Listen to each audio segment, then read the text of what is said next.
Dites un amen bien. Amen. Nous sommes debout pour lire la parole de Dieu, s'il vous plaît. Pas pour un homme, mais pour notre Dieu.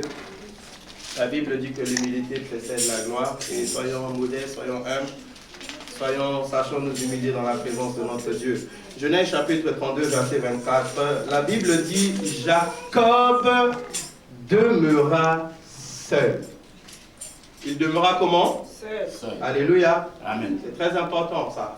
Jacob demeura seul. Alors un homme lutta avec lui jusqu'au lever de l'aurore. Voyant qu'il ne pouvait le vaincre, cet homme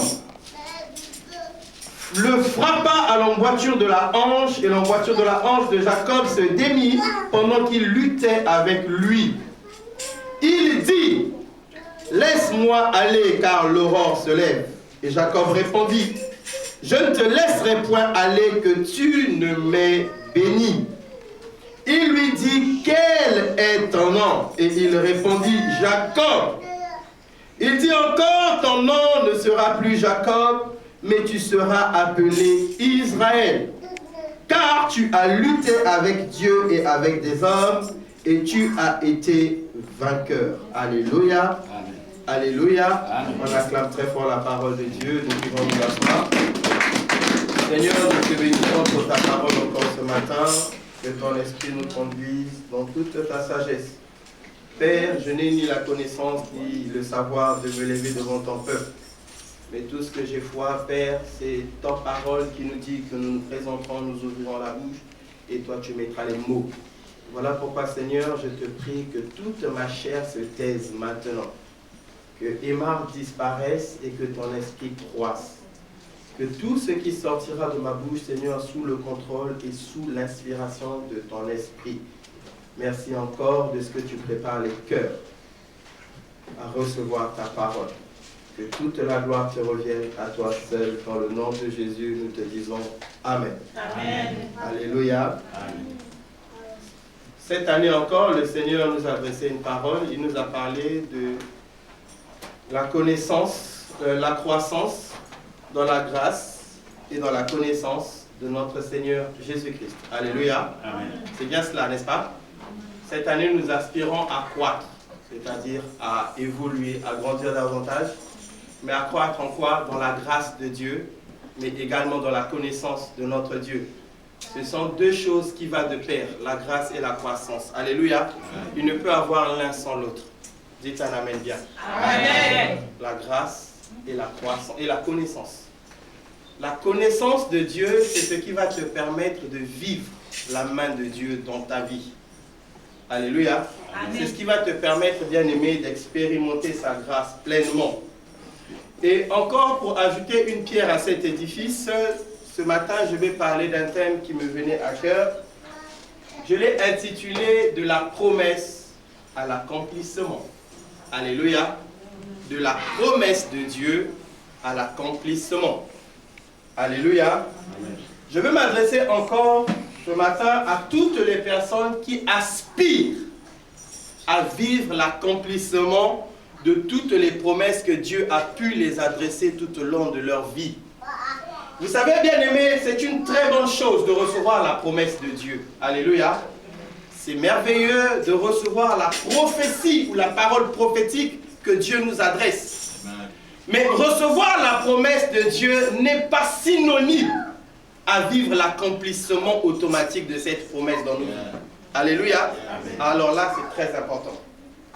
Je me rappelle encore des enfants d'Israël qui avaient reçu la promesse.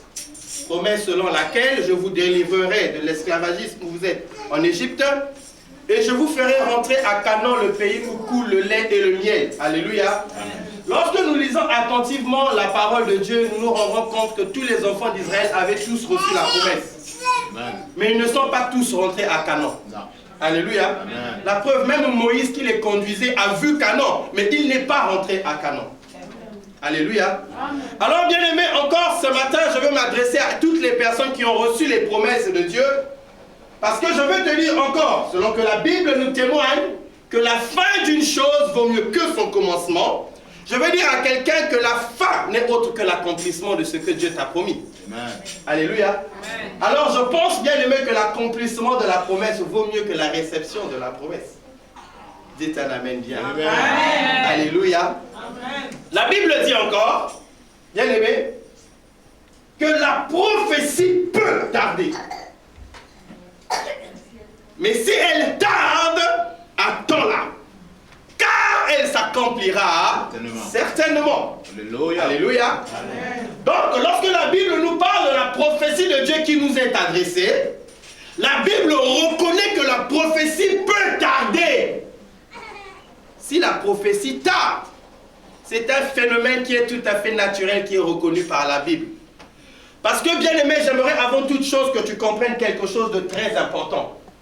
C'est que la Bible est un livre de promesses. Alléluia. Amen. Elle n'est faite que de promesses, du commencement jusqu'à la fin.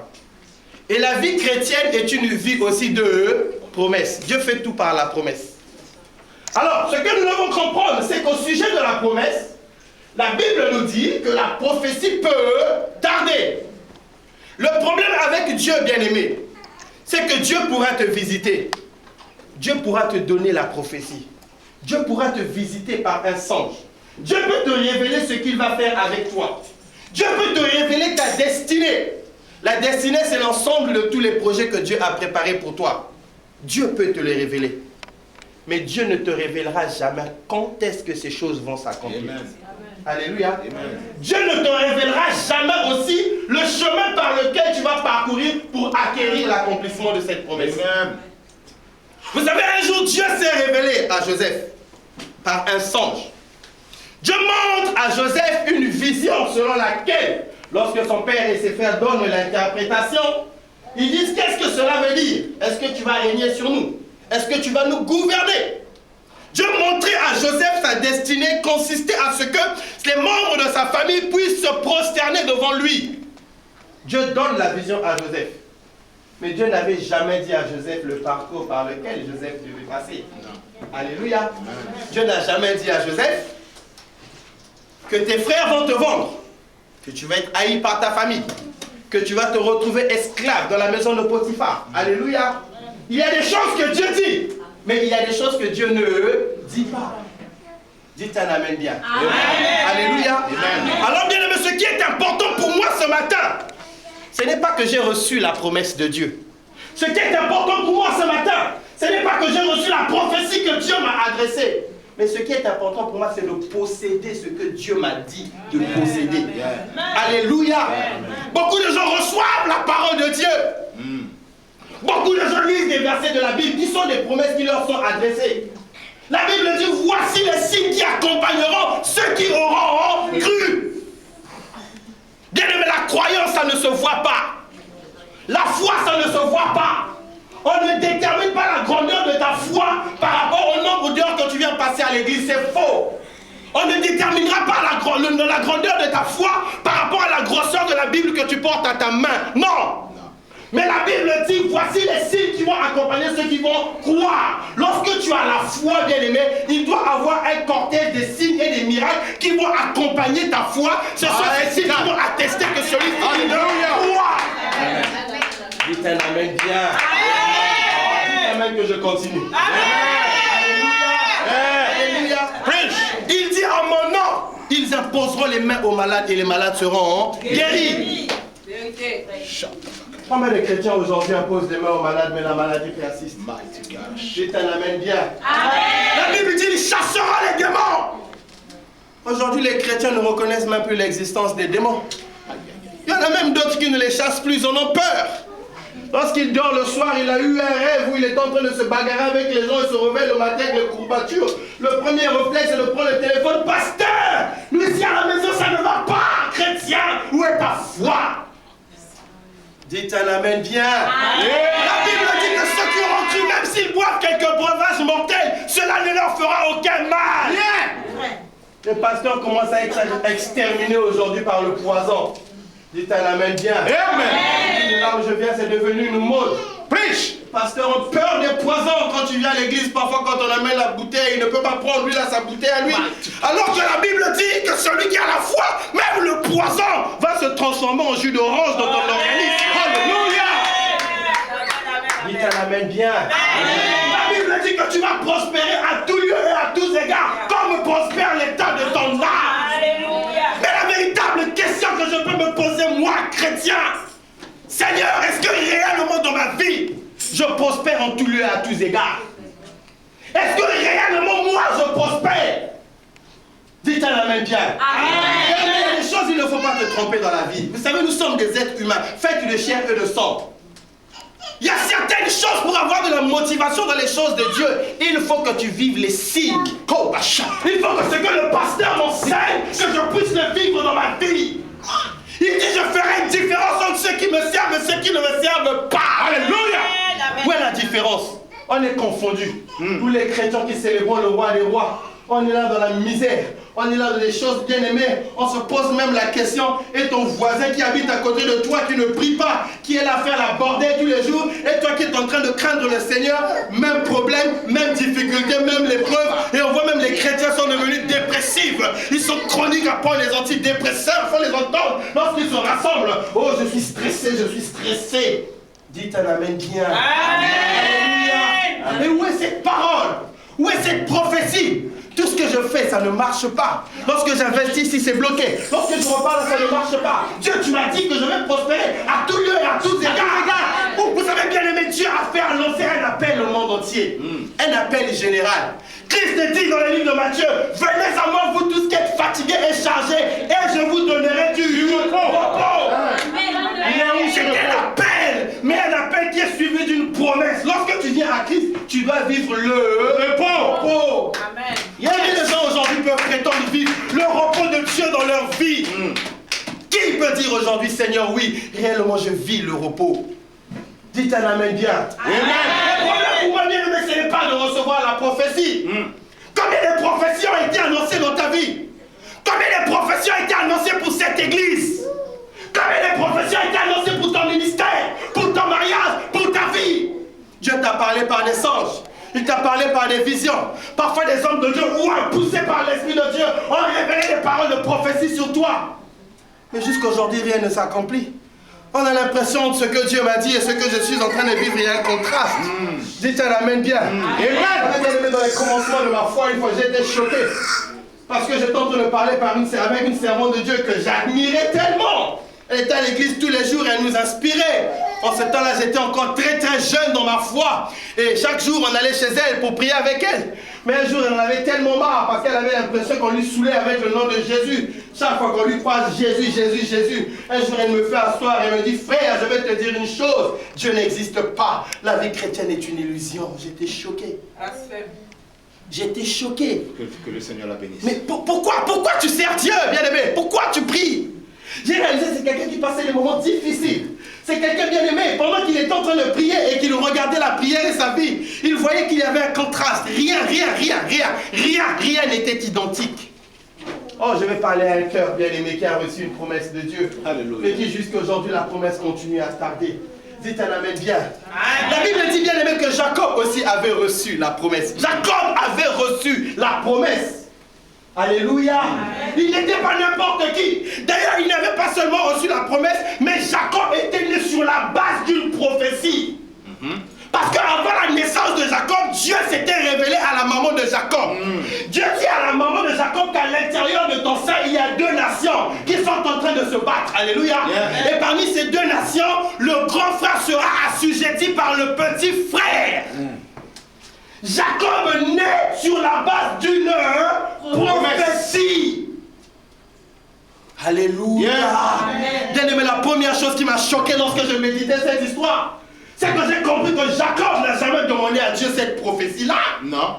Jacob n'a jamais demandé à Dieu que Seigneur, lorsque je vais naître, j'aimerais dominer sur mon grand frère. Jamais. Non. Dites un amen bien. Amen. Je pouvais encore regarder ma vie et je réalisais bien aimé que je n'ai jamais demandé à Dieu de faire de moi pasteur. Jamais. Jamais. Je ne sais pas si le pasteur Pélécar un jour, il a pris son CV et la lettre de motivation, il a adressé à Dieu pour postuler au poste de pasteur. Mais je ne crois pas. Je ne pense pas que le pasteur privat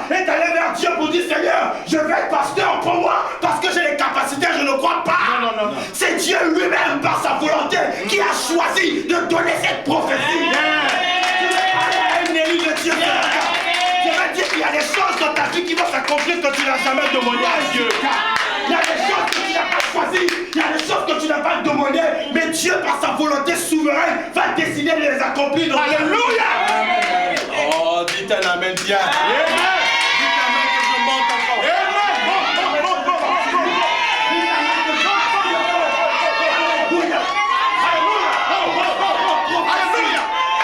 Jacob reçoit la prophétie. Bien aimé, c'est quelque chose encore curieuse. C'est que Jacob, en vérité, il ne connaissait pas la prophétie. Parce que la prophétie était adressée à sa mère. Dites un amen bien. Lorsque nous lisons la parole de Dieu, la Bible nous enseigne à la suite des choses que Jacob va poser un acte qui va être un scandale au milieu des enfants de Dieu. Aujourd'hui, même cet acte va poser beaucoup d'interprétations et de controverses au milieu des chrétiens. La Bible dit que Jacob va se faire passer pour son frère. Il va aller subtiliser pour voler la bénédiction de son grand frère. Alléluia. Alléluia. D'autres personnes l'ont appelé Jacob usurpateur. D'autres personnes l'ont dit Jacob escroquerie. Je dis non, frère. Ce n'était pas de l'escroquerie. Ce n'était pas une usurpation. L'acte que Jacob était en train de poser n'était autre que l'accomplissement. C'est la base. La base. Alléluia.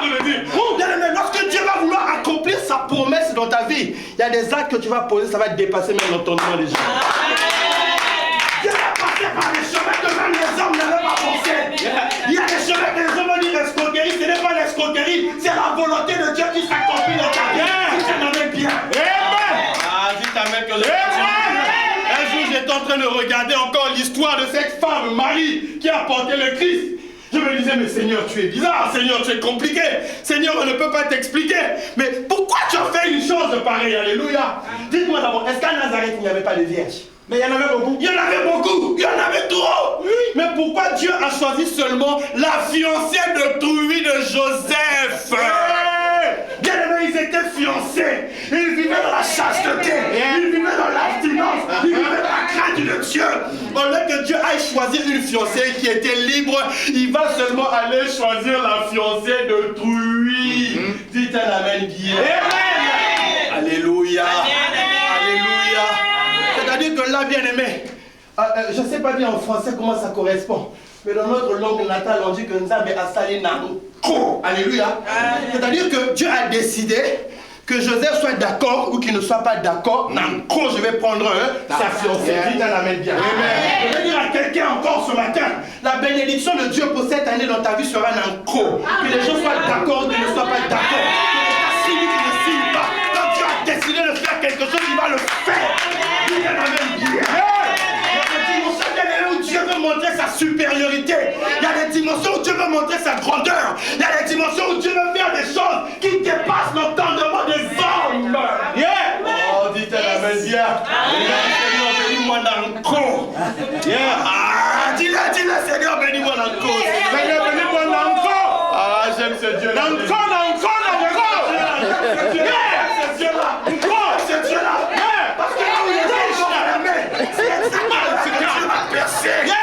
Là où les hommes vont bloquer, c'est exactement là où Dieu va passer. Là où les hommes vont dire c'est fini, c'est là où Dieu va agir. Là où les hommes vont dire que c'est trop tard, c'est là où Dieu va agir. Là où les hommes vont dire c'est impossible, ça ne se fait pas. La loi et la constitution française a prévu que ce n'est pas comme ça. C'est là où Dieu va faire. C'est ça.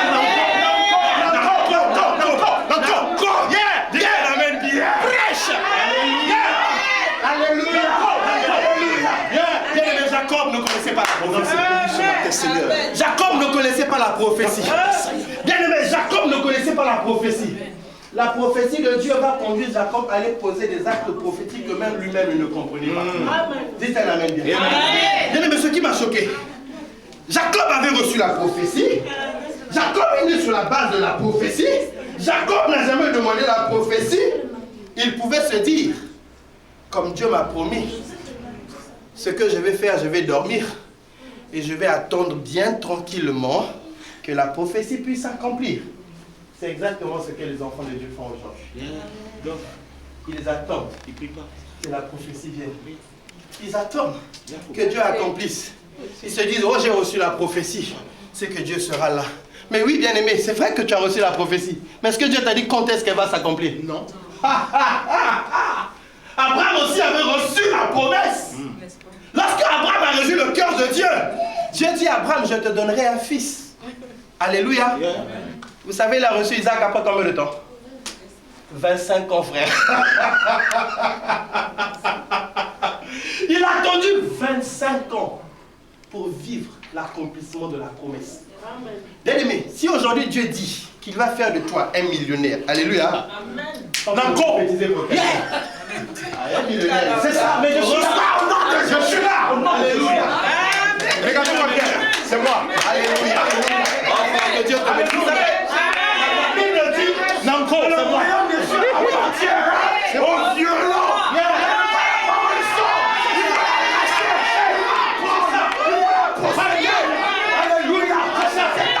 Qui va faire tourner les choses. C'est ta foi qui va t'emmener dans les dimensions de gloire. C'est ça. La Bible dit que le royaume appartient aux violents. Il faut arracher. Non. Ça fait Nanko. Quand il fait, il pas Nanko. Je vois qu'il y a des aigles dans la salle. La carte. Alléluia. Pour le Seigneur, le Seigneur. Alléluia. Alléluia. Jacob a reçu la promesse. Il a attendu 25 ans. Si Dieu te dit qu'il va faire de toi un millionnaire, frère, Dieu ne te dira jamais quand est-ce qu'il va le faire. Je suis déjà... Alléluia. Alléluia. Alléluia. Il faut réaliser, frère. Il faut réaliser. Je veux dire à quelqu'un ce matin, entre la promesse de Dieu et l'accomplissement de la promesse de Dieu, au milieu, il y a un trait d'union. Le trait d'union, c'est toi. Alléluia. Alléluia. Abraham a attendu 25 ans. Bien, mais quand vous lisez bien la parole de Dieu, vous allez réaliser une chose. La femme de Abraham, elle était stérile. Alléluia. Elle a enfanté à 90 ans. Abraham avait reçu la promesse. Quand Isaac, le fils de Abraham, va naître, lui aussi va vivre les mêmes problèmes que son père. La femme de Isaac aussi était stérile. Alléluia. Mais si vous regardez attentivement, la Bible dit que Isaac a imploré l'Éternel, frère, jour et nuit. Il a dit, si mon père a attendu 90 ans, moi je n'attendrai pas 90 ans. Il a imploré la grâce de Dieu. Et la femme d'Isaac a conçu selon ce qu'il avait demandé à Dieu. Amen. Tu as la capacité de faire traîner la promesse de Dieu. Mais tu as la capacité aussi de mettre les turbo-réacteurs, frère. Tu as jamais quelqu'un qui a bridé une promesse. C'est moi. Alléluia. Amen. On a ajouté les turbo-réacteurs de la promesse. Donc Dieu avait dit la promesse va s'accomplir en 2035. Mais tellement que tu es rempli de la gloire et de la puissance de l'Éternel, tu fais ce que la promesse s'accomplit même avant la fin de l'année. Dites un amen bien. Alléluia. Alléluia. Jacob n'a pas croisé les bras. Jacob n'a pas dit, bon, je vais attendre que la promesse puisse s'accomplir. La Bible dit que Jacob a lutté avec Dieu, frère. Jacob a lutté avec Dieu. Le verset 24 que nous venons de lire commence par nous dire que Jacob demeura seul. Jacob va commencer par demeurer seul. Bien, mais si tu veux voir la manifestation de la puissance de Dieu dans ta vie, tu dois commencer par une seule chose. Demeurer seul. Demeurer seul. Jacob marchait, il était avec ses amis, il était avec ses servantes, avec ses serviteurs, avec ses épouses et ses enfants. Il arrivait à un niveau où il ne voyait plus clair. Il dit non, Seigneur, ça ne va pas. Je commence à fuir en exil. On dirait un vulgaire voleur. Moi qui est détenteur de la promesse. La Bible dit que Jacob va s'arrêter. Il dit à ses épouses, partez là-bas. Il dit à ses serviteurs, partez. Jacob va demeurer seul. Bien aimé, le commencement de la visitation de Dieu dans ta vie commence par le verbe demeurer seul. Il faut d'abord demeurer et ensuite être seul. La vie chrétienne, bien aimée, ce n'est pas une vie d'enthousiasme. Moi, je dis à l'église, c'est le seul endroit où on dit chacun pour soi, Dieu le pousse. Ah oui. Je ne viens pas ici pour quelqu'un. Alléluia. Amen. Je viens pour moi-même et pour mon Dieu. Mon salut. Je connais les problèmes que j'ai dans ma vie. Alléluia. Je connais quelles sont les choses qui m'emmènent à Courtois. Je ne viens pas pour regarder la sœur Intel avait mis le tissage qui était tordu comme ça. Je ne viens pas pour regarder qu'Intel s'était chamaillé avec XY personne. Ce qu'il fait, ce n'est pas mon problème. Ce qu'il est, ce n'est pas mon problème. Il est ce qu'il est par la grâce de Dieu. Je suis ce que je suis par la grâce de Dieu. Je ne vis pas bien pour être en concurrence avec quelqu'un. Je ne vis pas pour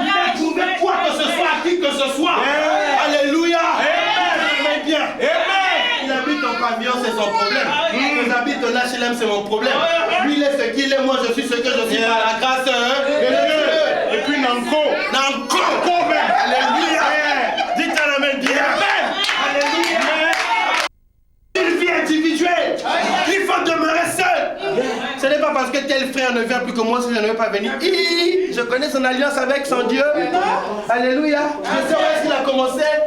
Je sais ce qu'il fait le soir. Alléluia. Moi je viens avec des motivations pures.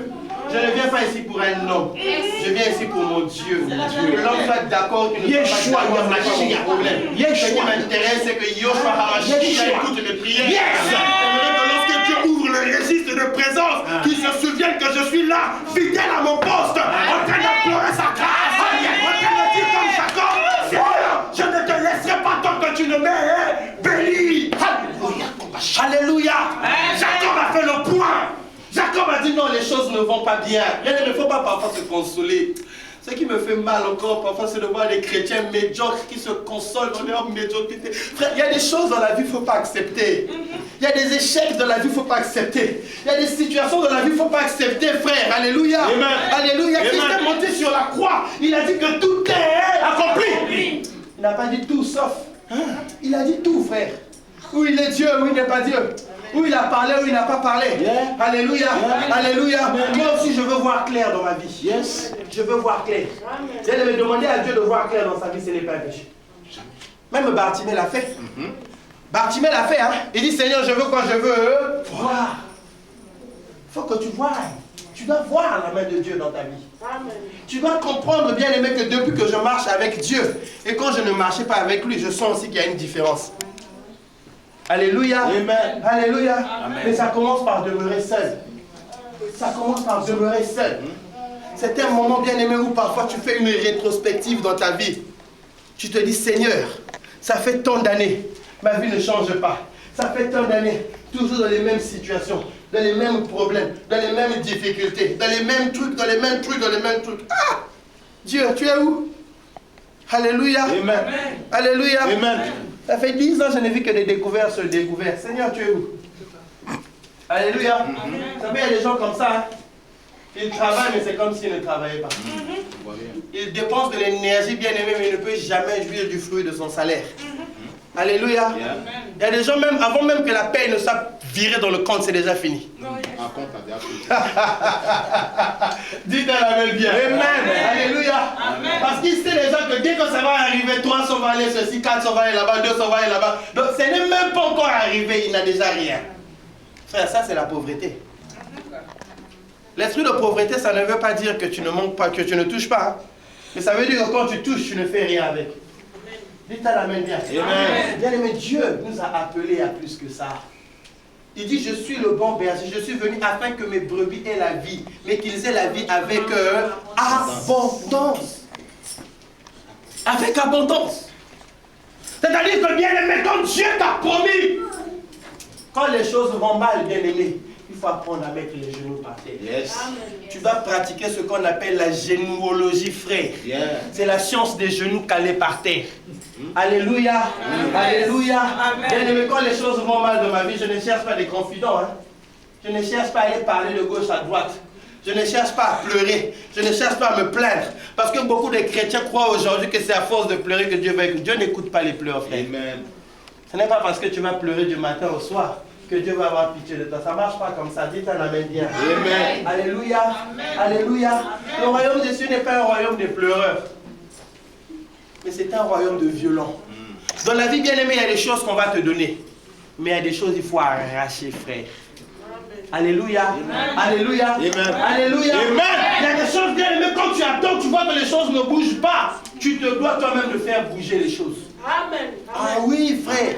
Tu as Dieu avec toi. Amen. Jacob s'est mis à lutter avec le Seigneur. La lutte était tellement grande que l'Éternel va lui dire, non, laisse-moi partir. L'aurore commence à se lever. Jacob dit, non, Seigneur, je ne te laisserai pas tant que tu ne m'aies béni. Dieu doit bénir quelqu'un ce matin. Amen. Dieu doit bénir quelqu'un ce matin. Dieu doit bénir quelqu'un ce matin. Amen. Alléluia. Amen. Alléluia. Amen. Tellement qu'il a lutté. Ce qui m'a choqué, c'est la réaction de Dieu. Imaginez-vous un peu. Jacob est en train de lutter avec Dieu. Alléluia. Amen. Dieu demande à Jacob de le laisser partir. Jacob dit non, tant que tu ne me bénis pas, je ne te laisse pas. La réponse de Dieu est celle-ci. Quel est ton nom? Quel est ton nom? Bien aimé, lorsque tu luttes avec Dieu, la première réaction de Dieu, c'est de poser la question de savoir quel est ton nom.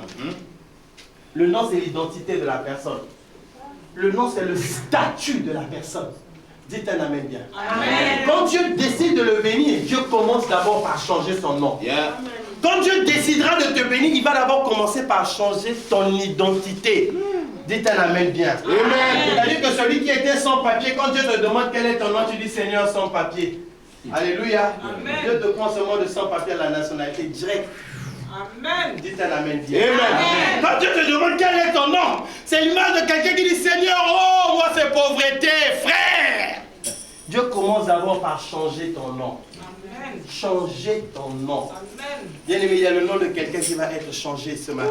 Amen. Il y a le nom de quelqu'un qui va être transformé ce matin.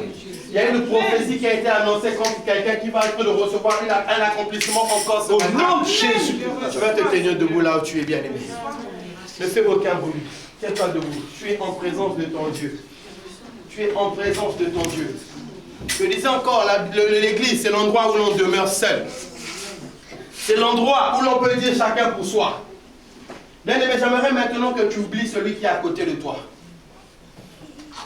Tu oublies, bien aimé, tout ce qui est autour de toi. J'aimerais que tu réalises que là, tu es en présence avec ton Dieu seul. Regarde ta vie. Regarde ce qui ne marche pas. Si Jacob, bien aimé, a prié, c'est parce que Jacob voulait voir quelque chose être transformé dans sa vie. Quand bien même que Jacob avait déjà reçu la prophétie, mais la Bible dit qu'il a lutté. Bien aimé, encore ce matin, par ta prière, tu vas lutter avec le Seigneur. Encore ce matin, par la prière, tu vas parler à ton Dieu. Tu vas lui dire, Seigneur, tu es resté le dernier espoir de ma vie. Si toi, tu ne te lèves pas, qui va se lever? Si toi, tu n'agis pas, qui va agir? Si toi, tu ne fais pas, qui va encore se lever pour faire? Oh Jésus. Alléluia.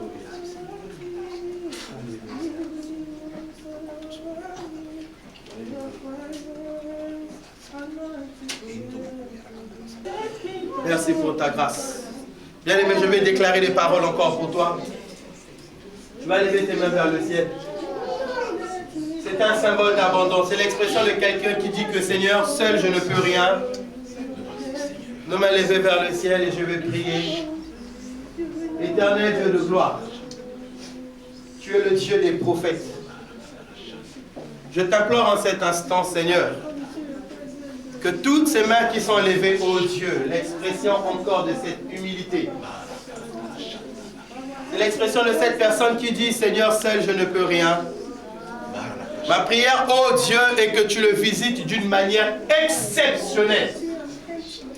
Afin qu'il sache, ô Dieu, que c'est toi qui m'as envoyé dans ces lieux. Je déclare que cette semaine, qui commence à partir de demain, Père, un signe de ta part va leur être accordé. Tu vas révéler un signe qui va venir de toi, Père. Un signe qui va venir confirmer, oh Dieu, toutes ces paroles que tu as annoncées. Le jour où tu m'appelais Seigneur, tu m'as fait une promesse. Tu m'as dit que tu accompliras tout ce qui sortira de ma bouche. Seigneur, renouvelle encore ton alliance ce matin. Que tout celui qui était en train de chercher du travail, Seigneur, je déclare que cela lui soit accordé maintenant dans le nom de Jésus. Que celui qui manquait de paix dans son foyer, je déclare que cela lui soit accordé maintenant au nom de Jésus. Le Seigneur est en train de me parler. Quelqu'un ici, tu as un membre de ta famille qui est malade. Mais il est tellement malade que cela t'inquiète depuis un certain temps. Et je suis en train de déclarer maintenant, par la puissance du Saint-Esprit, à cause de ta prière, le Seigneur est en train de visiter cette personne et de la guérir maintenant dans le nom de Jésus. Alléluia. Merci encore, Seigneur, pour ta grâce. Merci pour ton amour. Merci pour ton onction. Dans le nom puissant de Jésus, j'ai ainsi prié. Élève ta voix et remercie le Seigneur. Commence à prier. Dis-lui Seigneur merci pour ces moments. Dis-lui Seigneur merci pour tout ce que tu nous as annoncé.